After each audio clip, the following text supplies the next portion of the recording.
मैं news 5M Jamshedpur से महबूब आलम। आज हम एक ऐसी हस्ती के पास आए हैं जो किसी तारुफ के मोहताज नहीं है। मैं उनसे आपको रूबरू कराता हूँ। स्पोर्ट्स की दुनिया में काफ़ी इनका मिसाल रहा है और हम बात कर रहे हैं हसन इमाम मलिक साहब की। मैं JRD sports complex Tata steel में स्पोर्ट्स मैनेजर के रूप में काम कर रहा हूँ। अच्छा। और टाटा हैंडबॉल ट्रेनिंग सेंटर का चीफ कोच हूँ जी। और मैं अभी फ़िलहाल कई बार भारतीय टीम के भी कोच बनने का शर्फ हासिल हुआ। अच्छा। अल्लाह के करम से। Very good. और अभी मेरी मसरूफियात जो है स्पोर्ट्स एंड वेलनेस डिपार्टमेंट में जो काम है उसको देखता हूँ और साथ साथ हर रोज़ ट्रेनिंग सेंटर को भी देखता हूँ। Very good. सर एक बात बताएं आप कि आप स्पोर्ट्स में हैं, आप अपने स्टूडेंट लाइफ में क्या स्पोर्ट्स में बहुत अच्छे थे? मैं न्यू मिडिल स्कूल जो आज के डेट में DAV है जी। उससे पहले LP स्कूल जो आज के डेट में तारापुर है।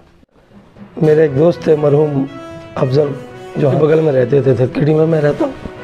उन्होंने कहा कि हसन आप हैंडबॉल खेलो, नया गेम आया है। अच्छा। और MD यासीन उस्ताद जो है आप ही के महल्ले के हैं। अच्छा। तो आप उनसे मिलेगा तो आप हैंडबॉल खेलेगा तो आप तरक्की कर सकते हैं। 81 में किनन स्टेडियम के पीछे जहाँ पर आज JRD स्पोर्ट्स कॉम्प्लेक्स है अच्छा। वहाँ कोई ग्राउंड बना रखा था।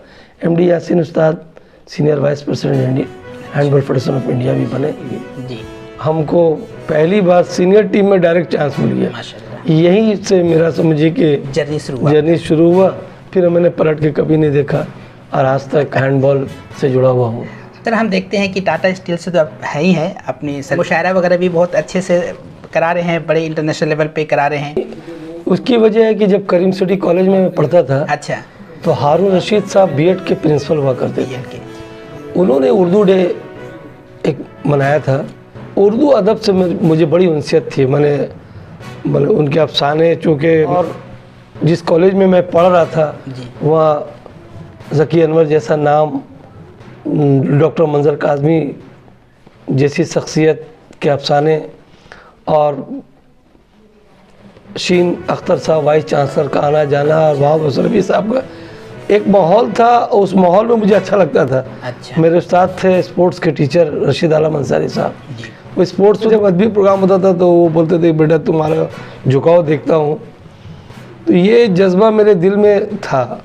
लेकिन जब अल्लाह ने मुझे किसी काबिल बनाया बिल्कुल तब मैं अपने अर्बन सर्विसेज के बॉसेस से मिलना शुरू किया। अच्छा। जो रोल रहा CSR टाटा स्टील के वो टोपनो साहब है। अच्छा। जिरन टोपनो साहब, सौरभ साहब, VP सर का भी मदद मिलता रहा। अब मैं देखता था कि टाटा स्टील के CSR डिपार्टमेंट में हर तरह के एक्टिविटीज होते हैं। हर तरह के एक्टिविटी, दुनिया का कोई ऐसा काम नहीं है जो टाटा स्टील नहीं करती है। गांव में जाके करती है, कस्बे में जाके करती है, आदिवासियों की भलाई के लिए करती है। अच्छा। सब तरह का चीज़ हो रहा था। तो मैंने सोचा कि जब सब कुछ हो रहा है तो कवि सम्मेलन और मुशायरा जैसे प्रोग्राम भी होने चाहिए। इसलिए कि इसकी शोहरत पूरे हिंदुस्तान ही नहीं बल्कि हम समझते हैं कि गैर ममालिक मुल्क में भी मुशायरा और कवि सम्मेलन बड़े बड़े हो रहे थे। तो हमने मिलना शुरू किया और उन बॉसेस की मदद से पहली बार जब ऑल इंडिया मुशायरा हुआ, पहली बार जब कवि सम्मेलन हुआ, इसकी मकबूलियत को देखते हुए टाटा कंपनी का मैं शुक्रगुजार हूँ कि टाटा कंपनी ने उसको अपने मैंने कैलेंडर में शुमार कर लिया। अच्छा, कंटिन्यू जी। तो मेरा 10वां मुशायरा कंप्लीट किया। 3 बार कवि सम्मेलन हुआ, उर्दू डे होते हैं, हर ज़ुबान मिल्लत के लोगों के लिए कुछ ना कुछ प्रोग्राम होता है, चाहे संस्कृत हो। हम तो ताज्जुब करते हैं कि हो समाज और संताल समाज के लोगों से भी मिलना जुलना हुआ, उनको भी टाटा स्टील ने सम्मानित किया। इसका पूरा श्रेय टाटा स्टील को जाता है। हम हैंडबॉल एसोसिएशन ऑफ इंडिया का भी धन्यवाद जी, स्टेट का भी धन्यवाद, MD यासीन साहब जो जिनके हम लोग शागिर्द रहे।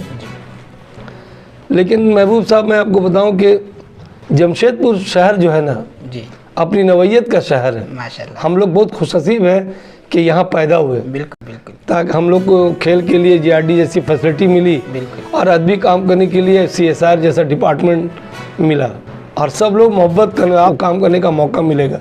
अब मैं बहुत खुशनसीब रहा इस मामले में कि टाटा स्टील में एज ए स्पोर्ट्स पर्सन काम भी किया। मुमताज़ साहब को जुमला याद था जो बेंगलोर, उनका कहना था कि मेहनत से मंजिल, कड़ी मेहनत से कमाल पैदा होता है। तो हम लोगों ने मेहनत की। आप अक्सर करीम सिटी कॉलेज का नाम लेते हैं कि कामयाबी में आपके किस लोगों का बहुत बड़ा योगदान रहा है? देखिए, ऐसा है कि करीम सिटी कॉलेज ये शहर आहंग का एक ऐसा कॉलेज है, कोई भी धर्म हो जी, कोई भी ज़ुबान का पढ़ने वाला, हिंदी, अरबी, इंग्लिश, उर्दू, कोई भी तलबा ये नहीं कह सकता कि मेरे पास पैसा नहीं था और मुझे मौका नहीं मिला। करीम सिटी कॉलेज सबके लिए है और ख़ास करके गरीबों के लिए भी। मैं भी मध्यम परिवार से आता था तो मुझे भी फीस वगैरह का दिक्कत था। अच्छा। तो स्पोर्ट्स कोटा से मेरा करीम सिटी में एडमिशन हुआ जी।